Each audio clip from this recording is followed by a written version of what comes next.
Jujur deh, kamu pasti pernah ngerasa sesak napas pas buka aplikasi bank di akhir bulan kan? Takut banget kalau ternyata sisa uangmu cuma cukup buat beli mie instan sampai gajian tiba, padahal kamu udah kerja keras bagai kuda. Nah, di bagian ini, aku mau ajak kamu buat nggak lagi merasa bersalah. Kita bakal bongkar sebuah plot twist besar. Kalau ternyata saldo tabungan yang gendut itu bukan jaminan kamu bakal kaya raya. Tapi ada 3 tanda rahasia yang jauh lebih penting. Yuk, duduk manis. Aku bakal temenin kamu buat bersihin dompet kamu hari ini. Banyak dari kita yang terjebak dalam money trap atau jebakan angka. Kita sering mikir, kalau nanti gaji aku naik jadi 15 juta, pasti masalah finansialku beres. Tapi faktanya, aku sering banget ketemu orang yang gajinya 20 juta sebulan, tapi pas tanggal 28, saldonya tinggal 100 ribu karena cicilan dan gaya hidup yang nggak terkontrol. Sementara, ada yang gajinya 7 juta, tapi dia udah punya dana darurat 6 bulan dan portofolio investasi yang sehat. Artinya apa? Saldo bank itu cuma snapshot sementara, tapi tanda-tanda yang bakal kita bahas nanti adalah fondasi jangka panjang.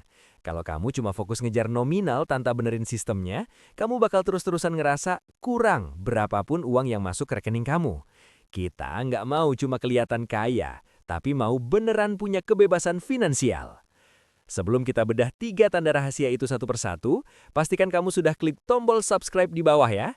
Di channel Cuan Culture, aku bakal rutin bagiin strategi keuangan yang realistis biar kamu bisa mencapai financial freedom tanpa harus mengorbankan kebahagiaan kamu sekarang. Yuk, kita mulai auditnya. Aku sering banget denger curhatan kamu yang bilang, "Duh, gajiku habis cuma buat makan doang, sis." Aku paham banget. Rasanya kayak uang cuma numpang lewat di rekening. Tapi mari kita jujur-jujuran ya. Kekayaan itu sebenarnya bukan soal seberapa besar air yang masuk ke ember kamu atau seberapa tinggi gaji kamu, tapi seberapa banyak bocor alus yang bisa kamu tutup supaya airnya nggak habis percuma.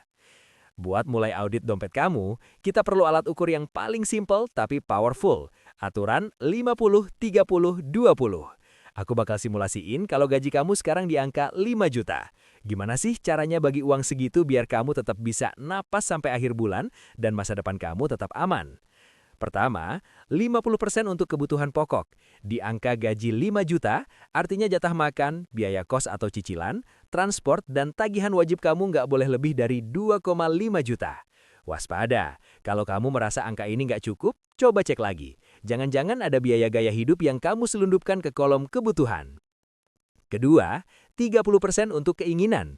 Ini adalah jatah kamu buat jajan kopi, nonton bioskop, atau check out keranjang belanjaan kamu.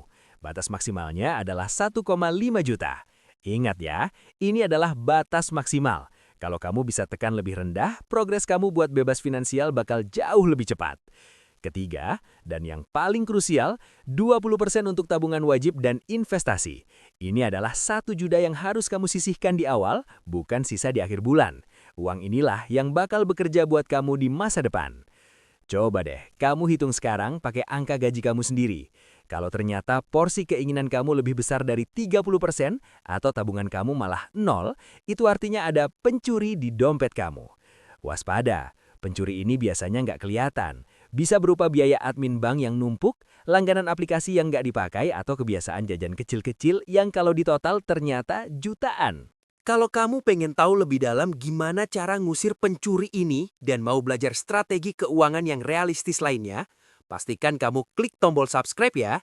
Di Cuan Culture, aku pengen kita semua bisa mencapai financial freedom bareng-bareng tanpa harus merasa tersiksa. Yuk lanjut ke tanda rahasia berikutnya. Nah, sekarang aku mau ajak kamu masuk ke bagian yang paling krusial. Kita sudah bahas soal kebocoran halus di dompet, sekarang waktunya kita bangun pertahanan dan mulai menyerang. Tanda kedua kalau kamu sebenarnya sudah di jalur yang benar menuju bebas finansial adalah ketika kamu punya pasukan penyelamat atau yang biasa kita sebut dana darurat. Coba deh, kamu tanya ke diri sendiri dengan jujur. Kalau amit-amit terjadi hal buruk hari ini, misalnya tiba-tiba laptop rusak atau ada keperluan mendesak, kamu punya nggak uang yang cukup buat bertahan 3-6 bulan ke depan tanpa harus ngutang? Kalau jawaban kamu punya, atau setidaknya kamu lagi progres ke sana, itu artinya kamu sudah punya fondasi mental yang kuat. Dana darurat ini bukan cuma soal angka di rekening, tapi soal biaya tidur nyenyak. Kamu nggak akan panik setiap kali ada berita ekonomi buruk karena kamu tahu kamu punya ban serep. Tapi punya pertahanan aja nggak cukup kalau kita mau bebas finansial. Kita butuh tanda ketiga, yaitu prajurit uang. Kamu harus sadar bahwa kalau uang kamu cuma didiamkan di tabungan biasa, nilainya bakal terus dimakan inflasi setiap tahunnya. Uang kamu itu ibarat prajurit. Kalau cuma disuruh diam di barak, mereka nggak akan memenangkan peperangan buat kamu. Makanya, aku saranin banget kamu mulai menyisihkan minimal Rp500.000 atau 10% dari gaji kamu setiap bulan khusus buat investasi. Strateginya nggak perlu ribet, kita pakai teknik DCA atau Dollar Cost Averaging. Caranya, kamu cukup disiplin beli instrumen investasi kayak reksadana atau saham blue chip setiap tanggal 1, tepat setelah gajian, tanpa peduli harga pasar lagi naik atau turun. Dengan rutin melakukan DCA, kamu sebenarnya lagi membangun mesin uang. Bayangkan, daripada kamu capek-capek kerja lembur setiap hari, nantinya prajurit uang inilah yang bakal kerja keras menghasilkan keuntungan buat kamu. Inilah kunci rahasianya. Biarkan uang yang kerja buat kamu, bukan sebaliknya. Kalau kamu merasa strategi ini masuk akal dan pengen tahu lebih banyak gimana cara pilih reksadana atau saham yang aman buat pemula, pastikan kamu klik tombol subscribe ya. Di Cuan Culture, aku mau kita semua tumbuh bareng dan punya masa depan finansial yang lebih cerah. Yuk, kita lanjut ke poin terakhir yang gak kalah penting. Aku punya cerita pendek buat kamu. Ada dua orang sahabat, kita sebut aja si A dan si B. Kalau dilihat dari luar, mungkin banyak yang bakal iri sama si A. Bayangin, di usia muda gajinya sudah tembus 20 juta rupiah sebulan. Tapi masalahnya, si A ini punya rasio gengsi yang tinggi banget. Dia merasa harus pakai barang branded, cicil mobil keluaran terbaru, dan setiap weekend nongkrong di tempat hits biar nggak kalah saing di media sosial. Akhirnya gaya hidupnya makan biaya 19 juta rupiah, sisa uangnya cuma 1 juta rupiah sebulan. Sekarang kita lihat si B. Gajinya jauh di bawah si A, cuma 7 juta rupiah sebulan. Tapi si B ini disiplin banget pakai metode 50-30-20. Dia alokasikan 50% buat kebutuhan, 30% buat keinginan, dan 20%-nya yaitu 1,4 juta rupiah langsung dia tabung dan investasikan sebelum uangnya kepake buat hal lain. Si B nggak peduli kalau dibilang nggak asik cuma karena jarang ikut nongkrong mahal. Coba kita hitung bareng-bareng ya. Di akhir tahun kelima, kamu bakal kaget lihat hasilnya. Si A, dengan segala kemewahannya, cuma punya tabungan sekitar 60 juta. Itu pun kalau nggak ada keadaan darurat yang memotong saldonya. Tapi si B, dengan disiplin menyisihkan uang tiap bulan, di tahun kelima, dia sudah punya lebih dari 84 juta. Itu belum termasuk potensi return kalau uangnya ditaruh di instrumen investasi yang tepat. Siapa yang benar-benar punya rasio ketenangan lebih tinggi? Jelas si B. Saat si A mungkin deg-degan setiap kali ada pengeluaran mendadak karena margin sisa gajinya tipis banget, si B bisa tidur nyenyak karena dia punya bantalan finansial yang kuat.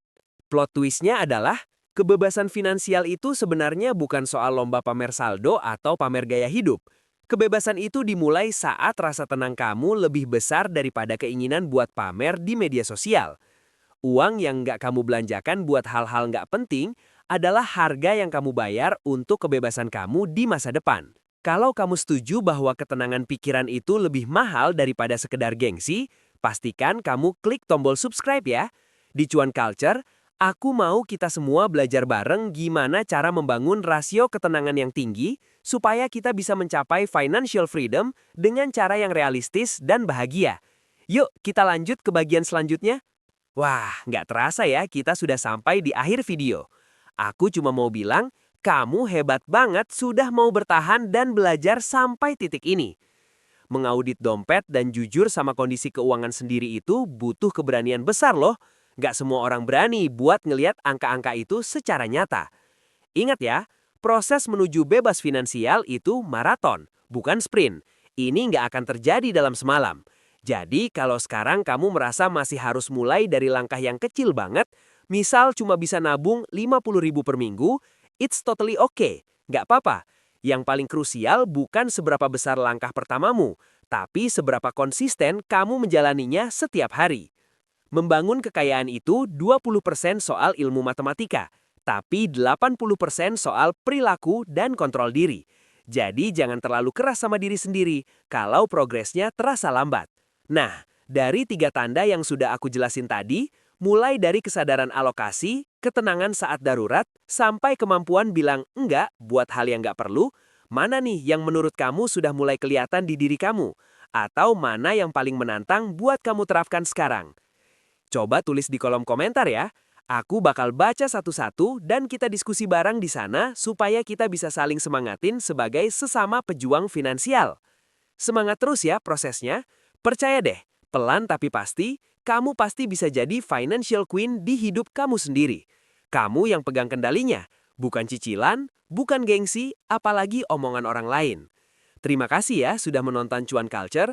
Jangan lupa klik tombol subscribe kalau kamu mau terus belajar bareng aku gimana cara bangun kebebasan finansial yang realistis dan bikin hati tenang. Sampai ketemu di video edukasi seru lainnya. Stay smart, stay cuan.